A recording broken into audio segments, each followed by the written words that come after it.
Hello दोस्तों, कैसे हैं आप सभी। उम्मीद करता हूं आप सभी बहुत ही अच्छे होंगे। तो आज के इस वीडियो में हम पढ़ने वाले हैं क्लास 10th का भौतिक विज्ञान, जिसमें हम बहुत ही इंपॉर्टेंट टॉपिक के बारे में डिस्कस करेंगे, जो है फोकस दूरी। तो फोकस दूरी किसे कहते हैं, इसका परिभाषा देखा जाएगा और इसका फॉर्मूला देखा जाएगा। ठीक है, उसके बाद हम देखेंगे कि वक्रता त्रिज्या क्या होती है और उसका हम सूत्र देखेंगे। और बहुत ही आसानी से आपको इस वीडियो में बहुत ही आसानी से दोनों टॉपिक आपको क्लियर हो जाएंगे। तो चलिए दोस्तों हम देख लेते हैं। तो हम देखेंगे सबसे पहले तो हम भौतिक विज्ञान पढ़ने वाले हैं। भौतिक विज्ञान जिसमें हम देखेंगे कि फोकस दूरी क्या होता है। पहले फोकस दूरी का डेफिनेशन देखते हैं कि इसका परिभाषा होता क्या है। तो इसका परिभाषा हम इसके फॉर्मूले से भी करेंगे और इसका एक फिगर बनाएंगे उससे भी करेंगे, जैसे आपको याद हो जाए वो अच्छा रहेगा। तो फोकस दूरी को याद रखेंगे हम एफ से, स्मॉल एफ से प्रदर्शित करते हैं। याद रखेंगे इसको स्मॉल एफ से प्रदर्शित करते हैं। तो इसका फॉर्मूला होता है स्मॉल एफ इक्वल टू होता है r/2। ये इसका फॉर्मूला होता है फोकस दूरी का। ठीक है, जहां f क्या है फोकस दूरी है, r क्या है, r याद रखेंगे वक्रता त्रिज्या है। ठीक है, मतलब कोई भी गोलीय दर्पण है उसका वक्रता त्रिज्या है r। ठीक है, और ये क्या है 2 है।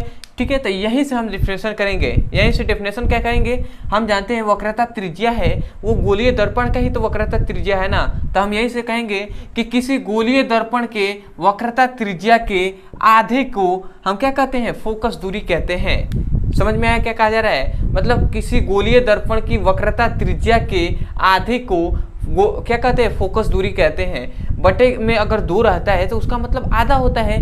अगर इसमें 2 से भाग दे दिया जाए तो वक्रता त्रिज्या आधी हो जाएगी कि नहीं। तो हम ऐसे भी कह सकते हैं कि वक्रता त्रिज्या की आधी को फोकस दूरी कहते हैं। ठीक है, और अगर अच्छे से कहें तो हम ये कहेंगे कि किसी गोलीय दर्पण की वक्रता त्रिज्या के आधे को फोकस दूरी कहते हैं। तो आशा करते हैं आपको समझ में आ गया होगा फोकस दूरी का डिफिनेशन। तो मैं इस डिफिनेशन को लिख दे रहा हूँ। ठीक है, आप क्या लिखेंगे कि गोलीय दर्पण के वक्रता त्रिज्या के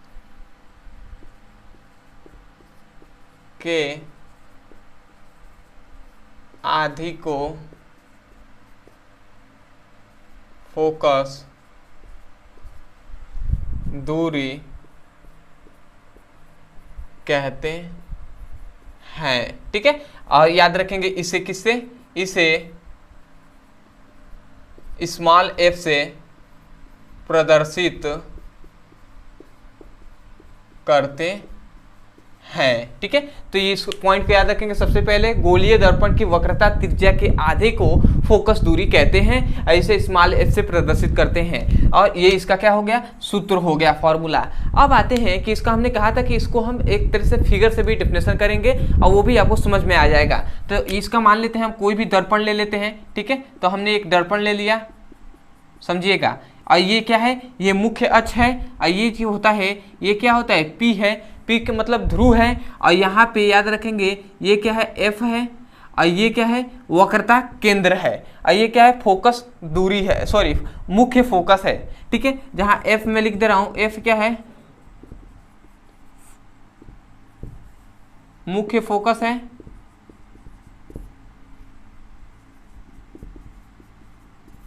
और C क्या है, वक्रता केंद्र है। और याद रखेंगे जो P है वो क्या है, ध्रुव है। मतलब किसका ध्रुव, दर्पण का ध्रुव है। ठीक है, तो याद रखेंगे दर्पण का ध्रुव। ठीक है, और इन दोनों के बीच में स्मॉल f होता है। मतलब P और F के बीच की जो दूरी होती है उसे हम क्या कहते हैं, फोकस दूरी कहते हैं। और याद रखेंगे जो P से C तक के बीच की दूरी होती है इसे स्मॉल r से प्रदर्शित करते हैं। तो इस बात को याद रखेंगे। तो सबसे पहली बात आती है कि फोकस दूरी का हम यहाँ से डिफिनेशन क्या कहेंगे, डिफिनेशन वही है। ठीक है, डिफिनेशन हम यहाँ से क्या करेंगे कि P क्या है, ध्रुव है ना। तो हम कहेंगे कि दर्पण के ध्रुव तथा मुख्य फोकस के बीच की दूरी को फोकस दूरी कहते हैं। समझ में आया क्या कहा जा रहा है? मतलब दर्पण के ध्रुव तथा मुख्य फोकस के बीच की दूरी को फोकस दूरी कहते हैं। तो आप यहाँ से भी कह सकते हैं, ठीक है। और चाहे तो ऐसे भी कह सकते हैं कि क्या कहते हैं कि गोलीय दर्पण की वक्रता त्रिज्या की आधी को फोकस दूरी कहते हैं। तो आपको जैसे समझ में आए वैसे आप कह सकते हैं, और बस केवल यही है कि समझाना है और समझना भी है कि हाँ फोकस दूरी कहते किसे हैं। तो आशा करते हैं फोकस दूरी आपको अच्छे से समझ में आ गया होगा। अब हम देखते हैं कि वक्रता त्रिज्या किसे कहते हैं, ठीक है। तो मैं यहाँ पे देख लेता हूँ वक्रता त्रिज्या, इसको मैं मिटका के यहीं पे नीचे देख ले जा रहा है। यहाँ पे वक्रता त्रिज्या,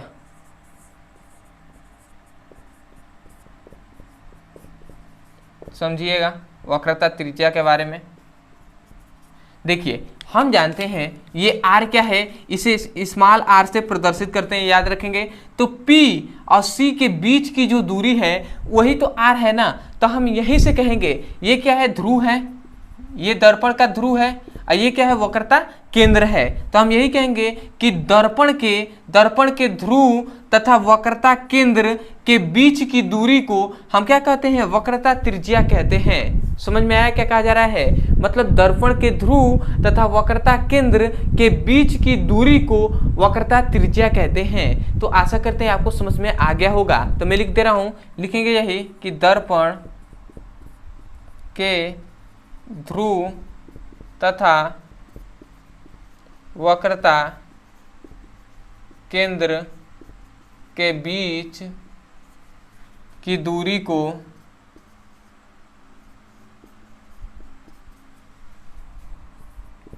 वक्रता त्रिज्या कहते हैं। ऐसे किससे, स्मॉल r से प्रदर्शित करते हैं। ये पॉइंट्स याद रखेंगे। अब आता है इसका फॉर्मूला।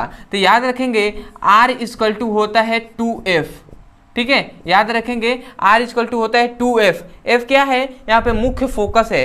तो मुख्य फोकस के दुगुने को भी हम क्या कह सकते हैं, वक्रता त्रिज्या कहते हैं, ठीक है। यही ना है मुख्य फोकस, तो इसके दुगुना, यहाँ से यहाँ तक फोकस हो गया, और इसका दुगुना जस्ट ये होता है, तो इसका दुगुना ही ना है, ठीक है। तो ये मतलब फोकस दूरी का दुगुना है वक्रता त्रिज्या, ठीक है। तो यही से हम कह सकते हैं कि मुख्य फोकस के दुगुने को वक्रता त्रिज्या कहते हैं। या मतलब यहाँ से कहें तो और स्पष्ट होगा कि दर्पण के ध्रुव तथा वक्रता केंद्र के बीच की दूरी को क्या कहते हैं, वक्रता त्रिज्या कहते हैं, ठीक है। तो आशा करते हैं आपको अच्छे से समझ में आ गया होगा दोस्तों। तो मैं यही कहूँगा फ्रेंड्स कि यदि आपको अच्छे से समझ में आ गया है तो यही कहूँगा कि आप चैनल को सब्सक्राइब कर लीजिएगा, वीडियो को लाइक कर दीजिएगा, ठीक है। और हो सके तो कमेंट सेक्शन में हमें जरूर बताइएगा कि वीडियो कैसा लगा। अदरवाइज यदि आपको कोई भी टॉपिक समझ में नहीं आता है फिजिक्स, केमिस्ट्री, बायोलॉजी के संबंध में, तो उस टॉपिक का नाम लिखिए यूट्यूब पर, और अंत में हमारे चैनल का नाम लिख देंगे तो वहाँ से वीडियो मिल जाएगा। आप वहाँ से जाकर अच्छे से पढ़ाई कर सकते हैं और अपने सुंदर से नोट्स बना सकते हैं, ठीक है। जिनको भी डिफिनेशन समझने में दिक्कत आता है तो मैं उनसे रिक्वेस्ट करूँगा कि वो हमारे से पढ़ें, हमसे पढ़ें, और वो जिनका भी डिफिनेशन समझ में नहीं आता है उस डिफिनेशन का नाम लिखिए यूट्यूब पर, और अंत में हमारे चैनल का नाम लिख दीजिएंगे तो वहाँ से वीडियो मिल जाएंगे। आप वहाँ से जाकर अच्छे से पढ़ाई कर सकते हैं। तो चलिए दोस्तों आज के लिए इतना ही, मिलते हैं अगले वीडियो में। तब तक के लिए धन्यवाद। जय हिंद, जय भारत।